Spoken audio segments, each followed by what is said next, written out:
Order. Questions to the Prime Minister. Martin Vickers. Number one, Mr. Speaker. Mr. Speaker, I'm sure the whole House will wish to join me in celebrating Armed Forces Week. Our armed forces are the best in the world, and this week is an important opportunity to pause and reflect on their dedication and their sacrifice in keeping the country safe.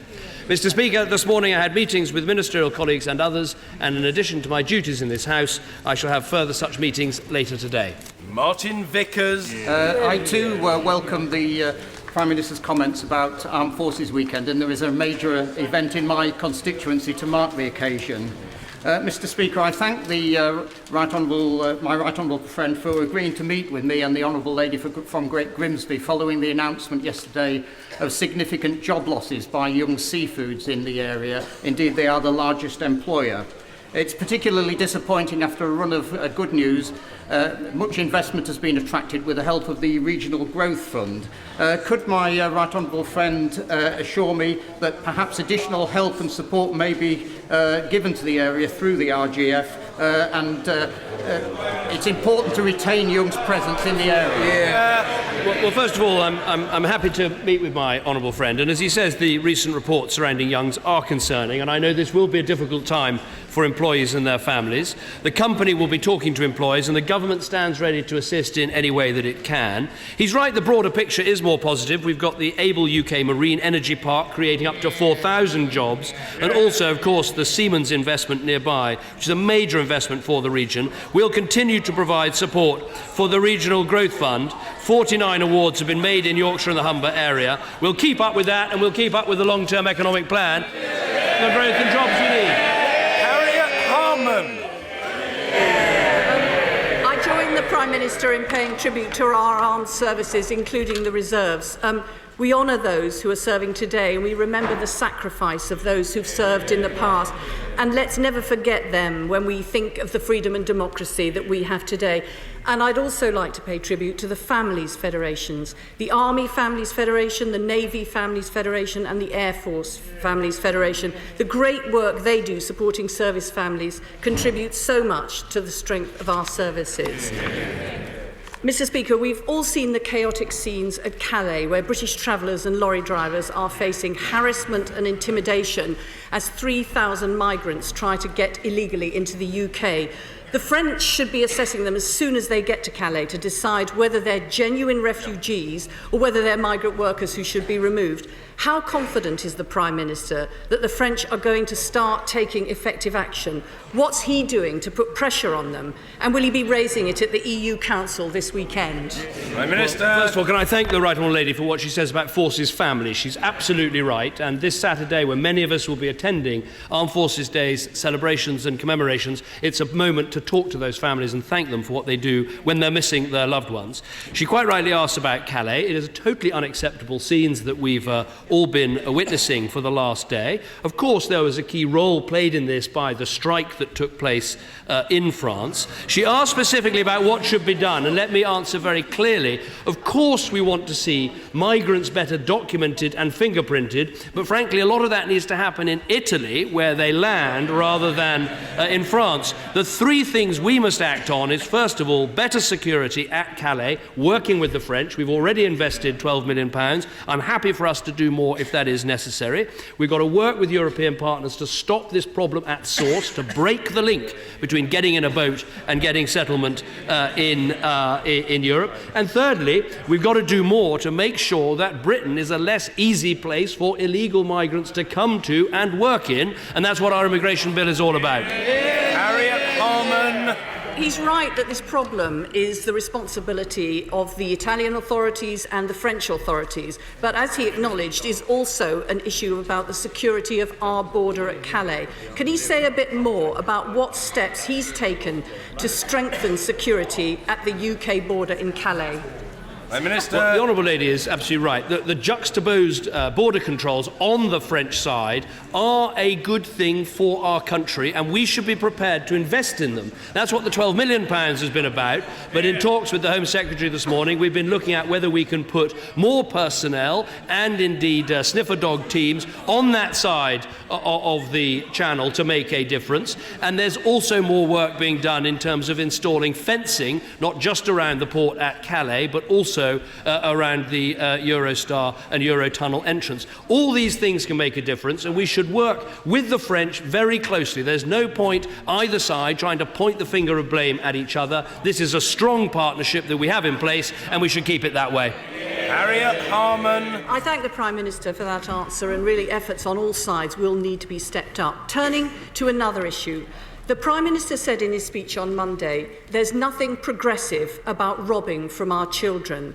But isn't it inevitable that cuts in tax credits for working families, unless employers raise their wages immediately, mean children will be worse off?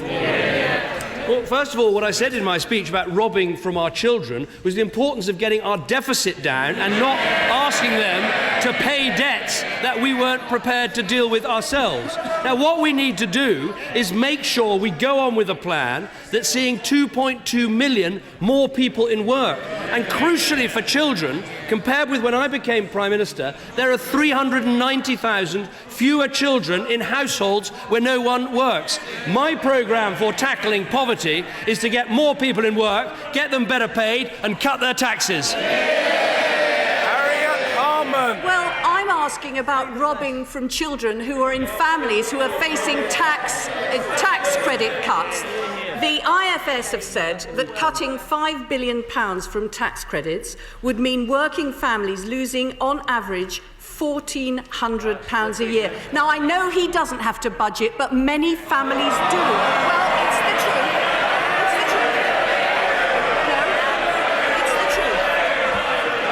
It's the truth. Think about, if honourable members would just for a moment think about a lone parent working part-time. To compensate her for that loss of £1,400 a year, the minimum wage would have to go up overnight by 25%. That's not going to happen, is it? Prime Minister. The problem with what the Honourable Lady says is the last government didn't budget for the country. That is when she asked...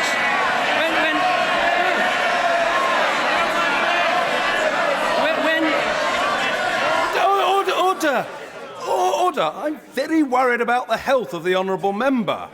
For Hornsey and Wood Green, she must calm herself at a very early stage in the proceedings. A period of calm must descend upon the House. The Prime Minister.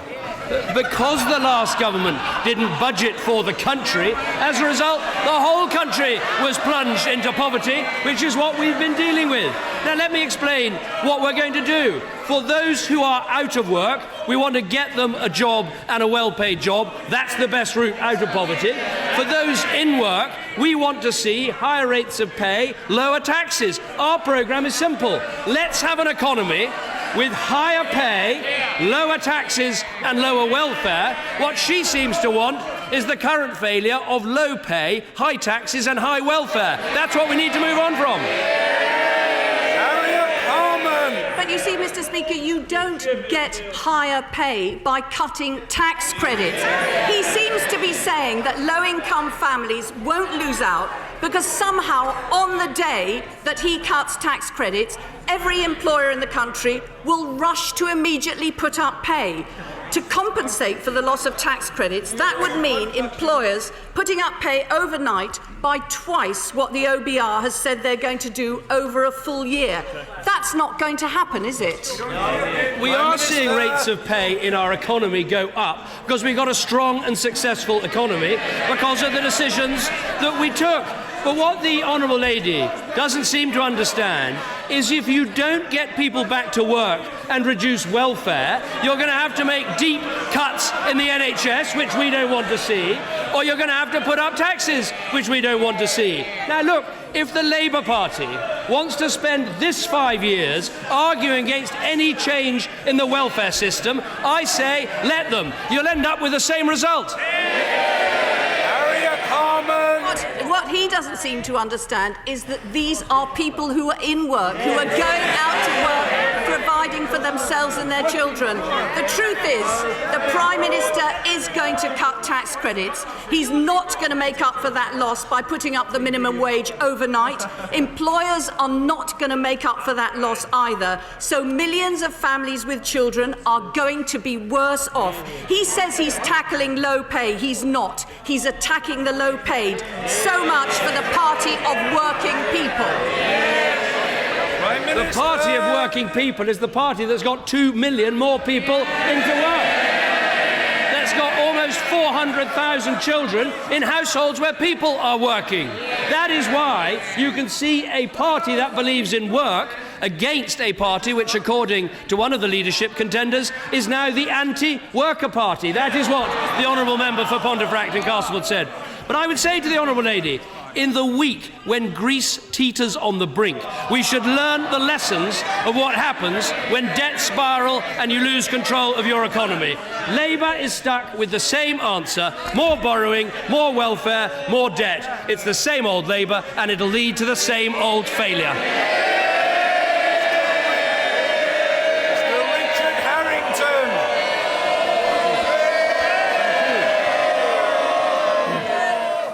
Mr. Speaker, thank you.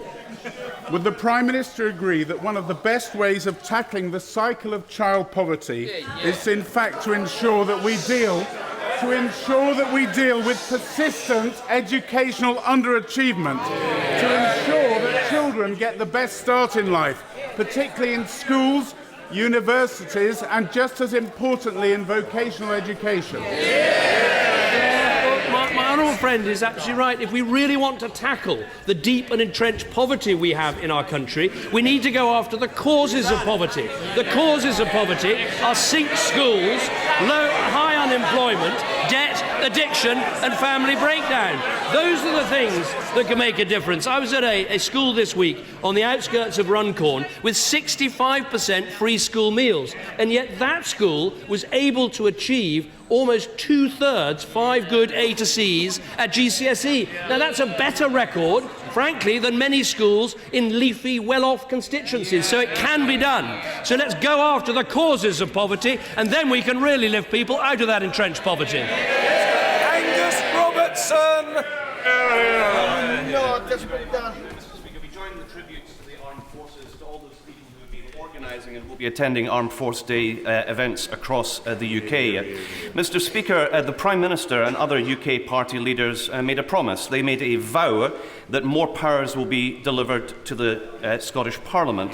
The people were promised home rule. They were promised, and I quote, as close to federalism as possible. Why does the Prime Minister's Scotland Bill not even deliver the limited Smith Commission proposals? First of all, the bill that we've put in front of this House does deliver the Smith Commission. It fulfills the vow that all of us kept. But of course, what it doesn't fulfil is the full fiscal autonomy that his party would like, that would land Scottish taxpayers with a bill of thousands and thousands of pounds. If that's his policy, when he gets up, he should say so. Angus Robertson! Thank you very much, Mr. Speaker. The House of Commons Library says that important parts of the Smith Commission proposals are not in the Scotland Bill that the Prime Minister has proposed. The shortcomings in the bill have been identified by an all-party committee in the Scottish Parliament on which the Scottish Conservative Party sits. Are all of these people wrong? Will the Prime Minister now commit to deliver the Smith Commission proposals in full and all of the powers that were voted for by the people of Scotland in the general election? fact, we addressed precisely the points made by the committee in the Scottish Parliament that he refers to. But, Mr. Speaker, this goes to a larger truth, which is the Scottish National Party only want to talk about process. They don't actually dare talk about which powers that they're being given they'd like to use. If you don't like the way things are fixed, why don't you put up taxes and spend more money? Isn't it time you started talking about the policies you want to put in place, the outcomes? Because the truth is this: full fiscal autonomy has now become FFS, full fiscal shambles.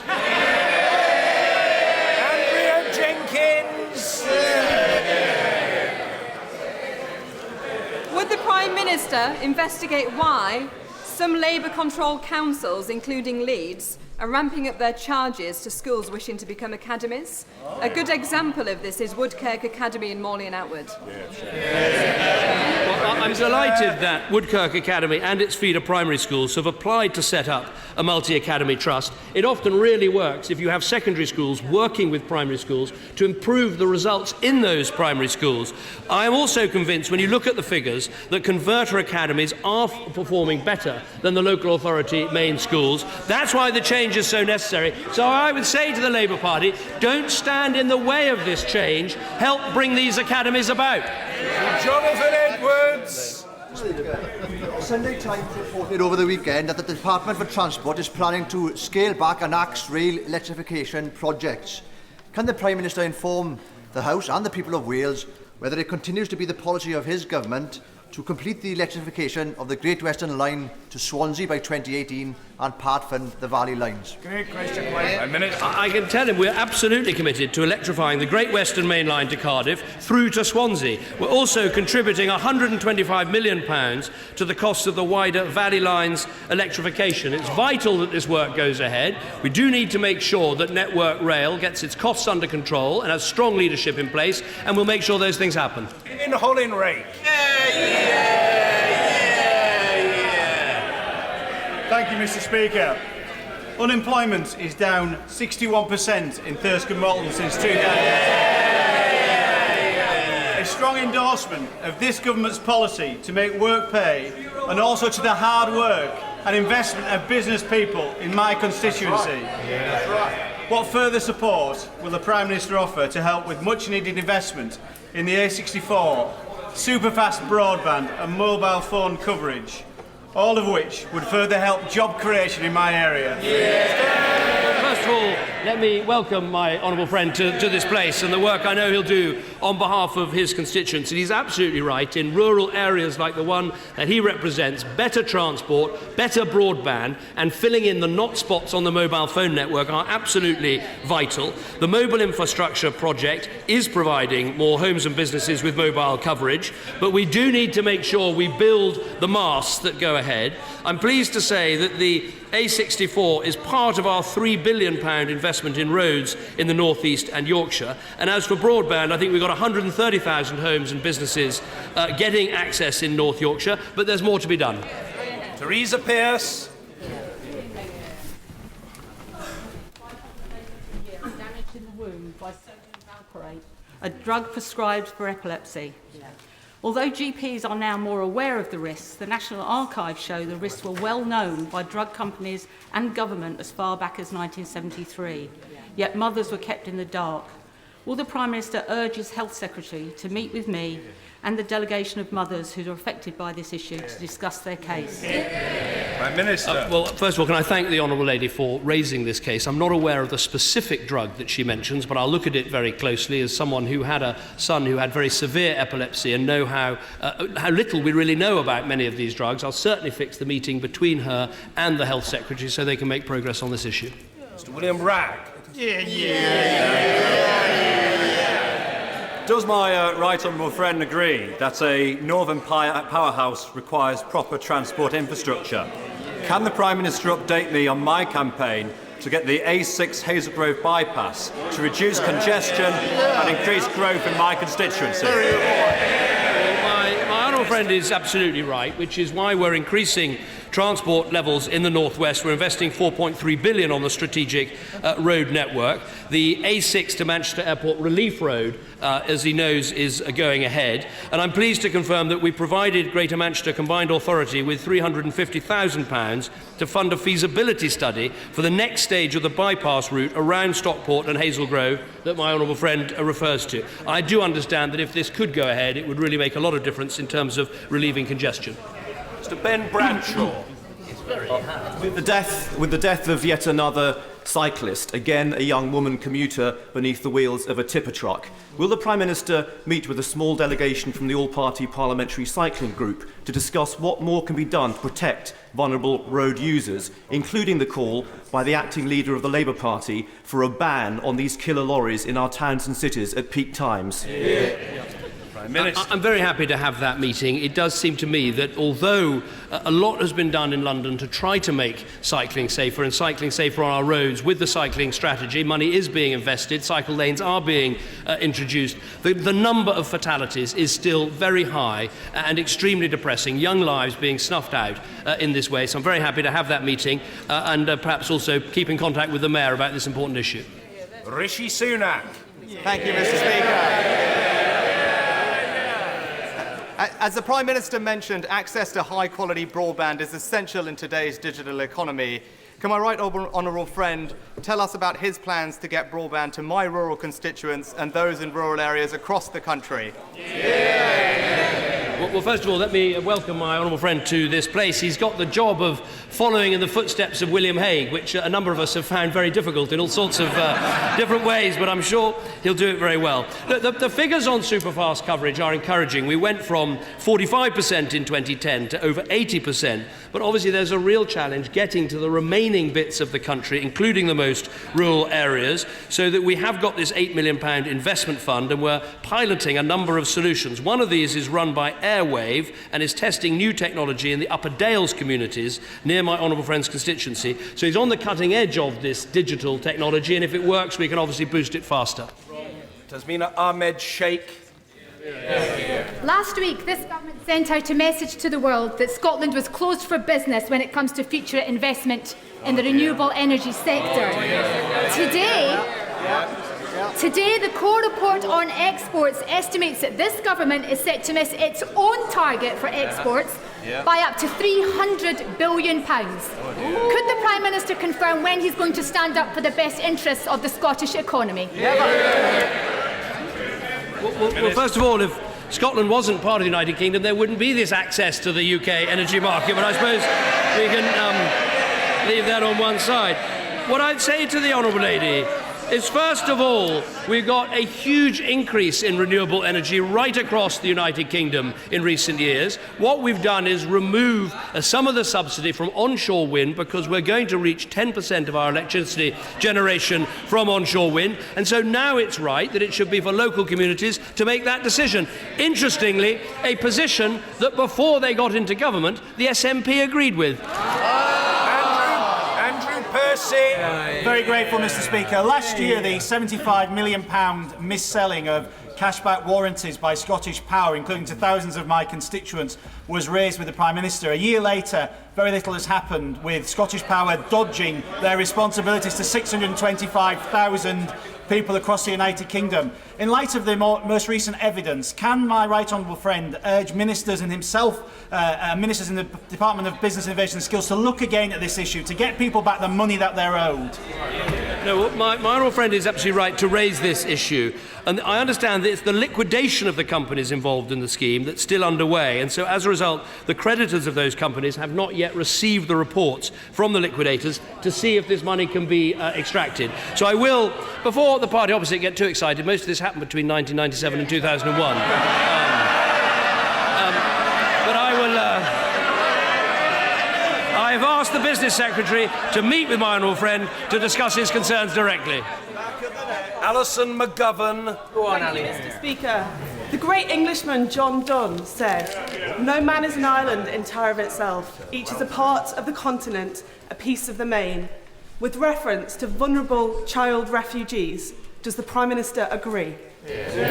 Yes, I do, and that's why Britain fulfills its obligations in terms of taking asylum seekers from all over the world and having a system that many other countries see is robust and fair. It's also why we're playing our role in the Mediterranean, first with HMS Bulwark, now with HMS Enterprise, rescuing people who are desperately in need. It's also why, uniquely amongst the large rich countries, we've kept our promise about funding overseas aid and are investing in those North African countries from which these people are coming. I'm quite convinced we're doing what we should to fulfil our moral obligations as a nation. Mr. Crispin Blunt. At the last comprehensive spending review, the clever wheeze of transferring expenditure on the BBC World Service to the BBC from the Foreign Office budget helped prevent a calamity to our foreign policy capacity. 5 years on, foreign policy making and analysis has got considerably more challenging. Will he ensure that a siloed savings requirement is not applied to our capacity to direct the overseas element of our national security strategy or our ability to represent the country abroad? Well, first of all, can I congratulate my honourable friend on his election as the chairman of this vitally important committee in this House. I know he will always speak out without fear or favour, and he's vigorously independent. He's right to say that the soft power we have as a country, whether through the British Council, the BBC, the Foreign Office, our overseas aid budget that I was just talking about, all those things are vitally important, not just to fulfil our moral obligations, but also to project power and influence and British values in the world. And I want to make sure those things continue. He talked about the BBC funding being a wheeze. I'm not sure I'd call it that. I think it was part of the BBC making sure that it found efficiencies, as other parts of the public sector were too. Jack Dromey. Mr. Speaker, yesterday we heard that early referral for cancer tests could save 10,000 lives a year. Siobhan Galbraith, a 21-year-old Erdington mother of a 3-year-old son, suffered in agony for 6 months. 3 times she was refused referral. She was told she was too young. Now she is battling cancer, cervical cancer, and will never have another child. Will the Prime Minister ask the Secretary of State to investigate what happened and meet with me? And will the Prime Minister act to ensure that in future we have early referral so that never again do we get people denied treatment which can be the difference between life and death? Prime Minister. Well, first of all, I quite understand why he raises this individual case, and I'm sure that my right honourable friend, the Health Secretary, will look specifically at that case. He's absolutely right that early referral is the key to improving cancer outcomes. And while I'm not standing at this dispatch box and saying that the problem has been solved, I would say that we are now making sure that something like 650,000 more patients are actually being referred in terms of cancer. And crucially, those sort of diagnostic tests that can often find out whether you have the colon cancer or the bowel cancer, we're seeing many, many more of those tests, something like 400,000 more of those tests being carried out. But I think the key here is to make sure that GPs get the training and the information necessary to early identify the cancers so they can rapidly onward refer. Lynn Davis. Thank you, Mr. Speaker. The Prime Minister made 2 promises especially important to the people of Mid Wales before the general election. He's fulfilled one of them by scrapping onshore wind farm subsidies.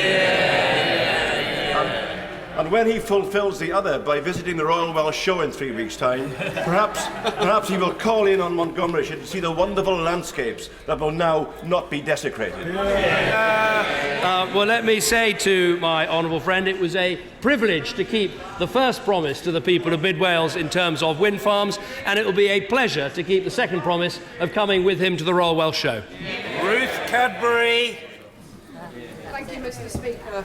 This morning's Radio 4 Today programme was partly recorded at Brompton Bicycles in my constituency. The issue that Brompton and other employers of good quality staff producing good quality goods for export, this is an award-winning company. Their concern is that the apprenticeship scheme in this country is not fit for purpose for their needs. Cheap and cheerful. What plans does the Prime Minister have to meet with these employers and to develop an effective quality apprenticeship scheme rather than the cheap and cheerful scheme that is currently in place. First of all, can I welcome the Honourable Lady to this House? I too have visited Brompton Bicycles. It's an absolutely excellent firm. I seem to think, I think I recorded a party political broadcast while I was there. So they're obviously an equal political opportunities employer, which is very good. I think it's very important that we make sure we have really good apprenticeship schemes. We must focus on the quality as well as the quantity, and we are committed to working with employers and making sure those employers work with local colleges to make sure the standards of these qualifications are very good. Thank you, Mr. Speaker. Last week, my constituents in South Suffolk were very pleased to hear the news that as part of the measures the Prime Minister is taking to boost mobile coverage in rural areas, that 3 of our very worst not spots had been selected for consideration for new mobile masts in Boxford, Bilderston and Attington Green. Does the Prime Minister agree with me that better mobile coverage has an important role to play in improving rural economic growth, and will he continue to do all he can to ensure that we spread the benefit of this technology as far and wide as possible? First of all, a warm welcome to my honourable friend on winning his constituency and coming to this place. He's absolutely right. If we want to have this productivity revolution that the Chancellor and others have spoken about, we've got to improve broadband coverage in our country. The mobile infrastructure project can make a difference. 3 potential sites in South Suffolk. The honourable member should calm down a little bit. I know because there's identified 3 potential sites in South Suffolk that will make a difference. And I think what is important for all members of this House to recognise, while there are often very strong campaigns against masts, we need to see these masts built if we're going to crack this problem of not spots. Marie Rimmer. Thank you, Mr. Speaker. The Prime Minister has repeatedly been reported as saying he wants to create, quote, a new era of transparency in government. Given his desire, why is the Secretary of State, DWP, refusing to release the statistics relating to the deaths of people who have been declared fit for work, as instructed to do so by the Information Commissioner? Intervene and get the DWP Secretary to comply with the spirit of your desire and the request, the instruction of the Information Commissioner. Minister. First of all, let me reassure the Honourable Lady this data will be published and is being prepared for publication as we speak. I think it is important that we publish data, and this government has published more data about public spending than any previous government. Churchill. Thank you, Mr. Speaker. Over the last few years, we've seen some horrendous examples of children being sexually exploited. As a mother, I would ask my right honourable friend, what's he going to do to tackle the exploitation of children? Well, first of all, let me welcome my honourable friend. She's absolutely right to raise this. I mean, what we saw happen in Rotherham, in Rochdale, and in my own city of Oxford was absolutely horrific. I think steps are being taken by police and social services to deal with this much better in future. There have been some very important prosecutions, for instance, in Oxfordshire recently. But I'm not satisfied with the progress, so I've asked the Education Secretary to chair a new child protection task force to drive fundamental reforms to improve the protection of vulnerable children. I want us to bring the vigour and the emphasis on quality that we've done in education to the area of social work. This month's IMF report shows how unequal the UK has become, with 15% of all income in the UK going to just 1% of the top earners, whilst over 5 million people are earning less than the living wage. Given their evidence showing that increasing the income of the poorest 20% will lead to an increase in growth, why is the Prime Minister contemplating a cut in tax credits to people on low pay? Well, first of all, what I say to the Honourable Lady is the statistics show that inequality in Britain has gone down and not up. And one of the reasons for that is we've got 2.2 million more people into work. But as I was saying to her right honourable friend, the Leader of the Opposition, What we want to see in Britain is an economy where we create well-paid jobs, we cut taxes, and we keep welfare down. The alternative, which is a low-pay, high-tax, high-welfare economy, that's what we've had under Labour, and it hasn't ended extreme poverty. Antoinette Sandbach. Thank you, Mr. Speaker. Every week, 15 babies die or are stillborn, which is devastating for the families who suffer this loss. In half of cases, no cause of death is established. Will my right honourable friend facilitate a meeting between the Secretary of State for Health and charities the Lullaby Trust and SANS so that we can try and reduce these figures?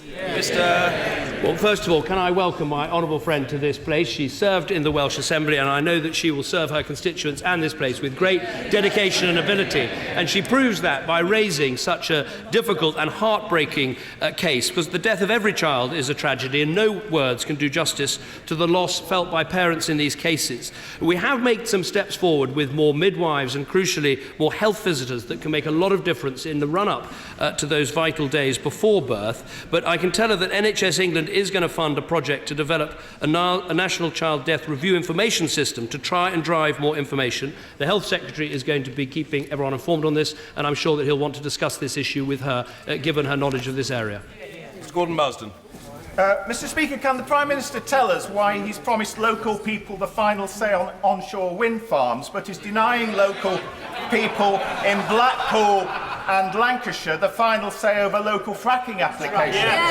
Why his double standards between renewable energy and fracking? I think the honourable gentleman is making a slightly odd comparison. What we've done is taken away the unnecessary subsidy for onshore wind, given it is now a mature technology, and we have a sensible planning system so that unconventional gas can go ahead under very strict environmental conditions. But I tell you what I want for Blackpool. I want Blackpool to be the centre of expertise and excellence for this industry. I want the jobs, the apprenticeships, the training, rather than to see things stuck as he wants to in Blackpool.